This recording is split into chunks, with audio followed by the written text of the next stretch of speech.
Hello and welcome to another episode of From the Beginning here on Heavenward Thinking. Today we're looking at Leviticus chapter 19, so I'll read it and we'll get right into this week's teaching. The Lord said to Moses, "Speak to the entire assembly of Israel and say to them, 'Be holy, because I, the Lord your God, am holy. Each of you must respect your father and mother, and you must observe my Sabbaths. I am the Lord your God. Do not turn to idols or make metal gods for yourselves. I am the Lord your God. When you sacrifice a fellowship offering to the Lord, sacrifice it in such a way that it will be accepted on your behalf. It shall be eaten on the day you sacrifice it or on the next day. Anything left over until the third day must be burned up. If any of it is eaten on the third day, it is impure and will not be accepted. Whoever eats it will be held responsible because they have desecrated what is holy to the Lord. They must be cut off from the people. When you reap the harvest of your land, do not reap to the very edges of your field or gather the gleanings of your harvest. Do not go over your vineyard a second time or pick up the grapes that have fallen. Leave them for the poor and the foreigner. I am the Lord your God. Do not steal. Do not lie. Do not deceive one another. Do not swear falsely by my name and so profane the name of your God. I am the Lord. Do not defraud or rob your neighbor. Do not hold back the wages of hired worker overnight. Do not curse the deaf or put a stumbling block in front of the blind, but fear your God. I am the Lord. Do not pervert justice. Do not show partiality to the poor or favoritism to the great, but judge your neighbor fairly. Do not go about spreading slander among your people. Do not do anything that endangers your neighbor's life. I am the Lord. Do not hate a fellow Israelite in your heart. Rebuke your neighbor frankly, so you will not share in their guilt. Do not seek revenge or bear a grudge against anyone among your people, but love your neighbor as yourself. I am the Lord. Keep my decrees. Do not make different kinds of animals. Do not plant your field with two kinds of seed. Do not wear clothing woven of two kinds of material. If a man sleeps with a female slave who is promised to another man, but who has not been ransomed or given her freedom, there must be due punishment. Yet they are not to be put to death because she has not been freed.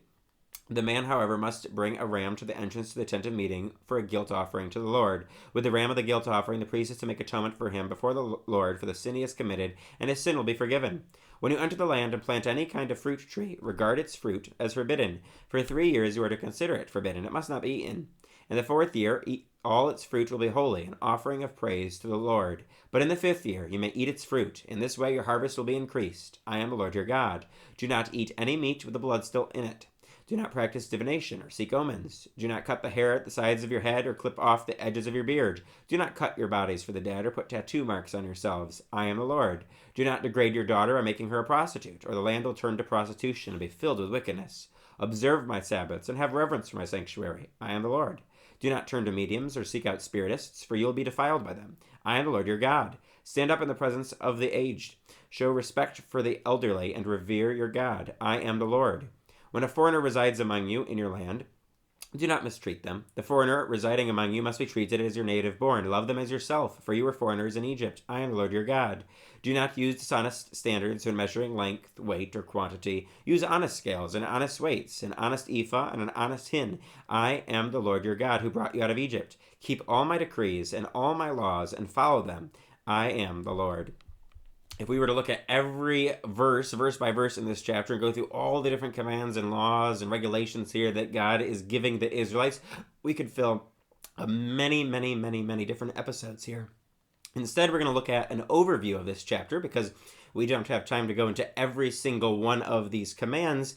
Yeah, many of these commands we see here are already commands that we've seen already. We've seen these. We've seen the Israelites been given these in Exodus or early on in Leviticus. A lot of these are repetitive things that we've already seen, already looked at, but very important for us because a lot of these things are applicable to us. We may not be under the Old Covenant law. We may not be following the exact regulations that the Israelites were following in their day and in their time, but we are called to live holy and pure lives, and there are certainly many things in this chapter that can help us live a holy and pure lifestyle, to be set apart, to be different. One thing we see here with all these various laws is the idea is being different. They're called to be set apart. They're called to be holy. Repeatedly throughout this chapter, as we've seen in many other chapters, the Lord says to them to be holy because I, the Lord your God, am holy. Or he ends the phrase saying, I am the Lord your God, or I am the Lord your God who brought you up out of Egypt. Repeatedly, he's trying to remind the Israelites who he is and they are supposed to be, who he's called them to be. And that's something throughout Scripture that we see constantly, whether it be with Israel here in the Old Testament, whether it be with the church in the New Testament. we see that God calls his people to be different, and he repeatedly reminds them who he is and who they're supposed to be, who they are called to be, and how they're supposed to be different than the world around them. That's not something that is unique to only the Israelites here. That's something that we also see with you and I as part of the church. We're called to be holy. And so we can easily skip past chapters like this because it's a bunch of laws, and we think, well, we're not under this old covenant, this old Testament law here, but we can see lots of things that are important for us to take to heart and to apply to our own lives to live holy, because we're supposed to be set apart just as the Israelites were supposed to be. So diving into this, we see, again, the Israelites are supposed to be holy. They are supposed to be pure and different from those around them. They're not supposed to serve other gods. They're not supposed to serve idols. They're not supposed to offer sacrifices in any way that seems pleasing to them. They're supposed to do it in ways that God has already prescribed and told them.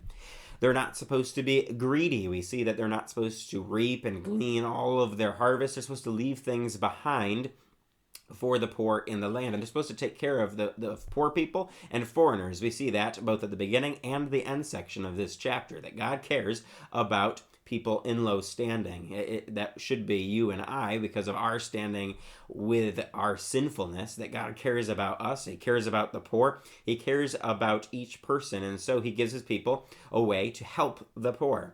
Then he goes into multiple different laws, such as not stealing, not lying, not deceiving, not swearing falsely, not robbing or defrauding people, not withholding wages from people, not perverting justice. All of these different rules, many of them here that we can't go into today, but many of these rules all applying to how we deal with other people.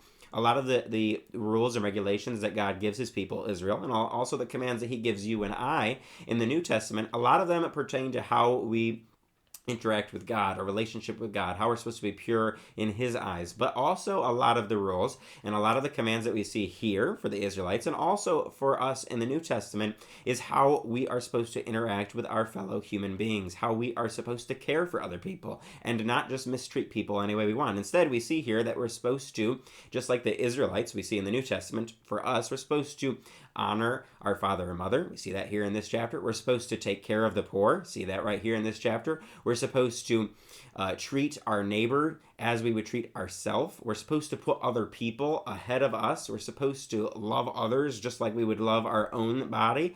We see that God cares very much, not just about how we honor him, but how we honor him through honoring other people and taking care of other people and treating them in a proper, right, and godly way. And so there are a lot of different regulations here we see about this. God cares very much about justice. That's something we've already seen in multiple books now through the Old Testament. He's going to continually remind his people of that through the whole Old Testament, of how he truly cares for justice and needs his people to care for justice as well.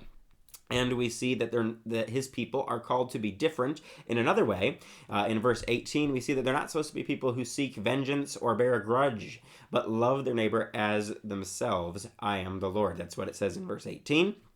Again, supposed to be different, not only loving their neighbor as themselves, but also not seeking revenge, not being people who hold grudges. Again, this is something that would have probably been foreign to the people around them or in other nations that probably didn't care about this. Instead, they were going to seek revenge. They weren't going to treat people like they treated themselves. They wanted to take advantage of people. And that's something that is a part of our sinful human nature. You and I want to take care of, number one, ourselves. We don't really care about other people. We may even say we do, but we don't often do a good job of actually caring for other people. God tries to flip that whole thing upside down and tells us that we are supposed to honor him by honoring and loving and caring for other people in our lives.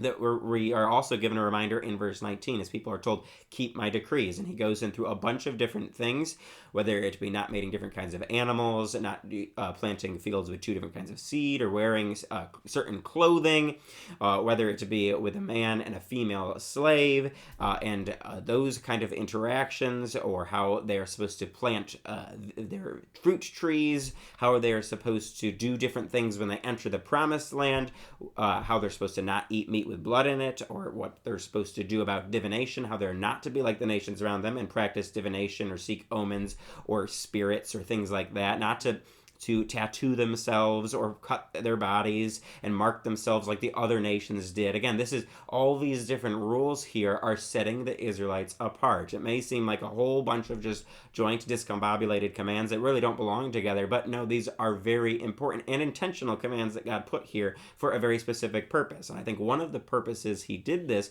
was to show his people and then also show us today that the Israelites and then you and I today are supposed to be different. And so are the way how we dress, the way we look, the things we do, our actions should all be different than the world around us. Same thing with the Israelites here. They were told to be completely different. It may not make sense why they were told certain things to us, but in the context of their day, it was marking them to be completely different, to be holy, set apart for God, just as we are supposed to do things that don't make sense to the world around us because it separates us from the world around us. It makes us different. We're called to be in the world, but not of the world. We don't belong to the world, just like the Israelites were not supposed to belong to the world. They were supposed to be different, pointing people to God. You and I, we have that same responsibility. We're supposed to be pointing people to Jesus. The question is, are we, like the Israelites are presented with here, are they going to? We already kind of know the answer. They're going to fall away and not follow God's commands. But are we going to follow God's commands on a day-to-day basis? And if you've lived for any extent of time in your life, you know that you're not going to be able to do it perfectly. The Israelites found out they couldn't do it perfectly. Thus, this also all points to Jesus and how we have to rely on his sacrifice, his blood shed on the cross for you and I, and the gift of forgiveness, salvation, eternal life that comes through Jesus. Because these are a ton of laws for the Israelites. They were never going to be able to measure up. You and I, we can't measure up to these laws. We need Jesus. And as we have Jesus, hopefully, if you are a Christian, you are a born-again Christian believer in Jesus, hopefully you are then trying to follow God's commands. Just like he told the Israelites in this chapter to keep all of his decrees, all his laws, and follow them, we are supposed to do the same thing. We are supposed to follow God's commands. When he tells us to do something, whether it be in our prayer time with him, whether it be through his word and what we read in his word, whatever he tells us to do, we should go ahead and do it. Whatever he tells us not to do, well, we need to avoid stepping into that temptation and that trap. We need to make sure we are obeying the Lord because we're called to be holy, as we saw in the very beginning of this chapter. It really bookends it at the beginning and the end here. All this points to a holy God, and are we going to serve him the way he wants, or are we going to just do things our own sinful way? The choice is for all of us, just as it was given to the Israelites. They could choose to serve God or not serve God, but there are consequences for either one of those. Either we serve God, and then we have the promises that come through that he has promised to bless us in many, many different ways. We have the peace that comes with following after Jesus, or we can choose to go our own way, and we know that there is a lot of destructive consequences that come with that. And so my challenge for you this week would be to follow the Lord's commands. Do what he's telling you to do in your life and be different than the people around you. Point people to Jesus by standing out, being different, being holy, who God has called you to be. As always, we hope you've been encouraged by this and that you'll join us next time for another episode of From the Beginning here on Heavenward Thinking.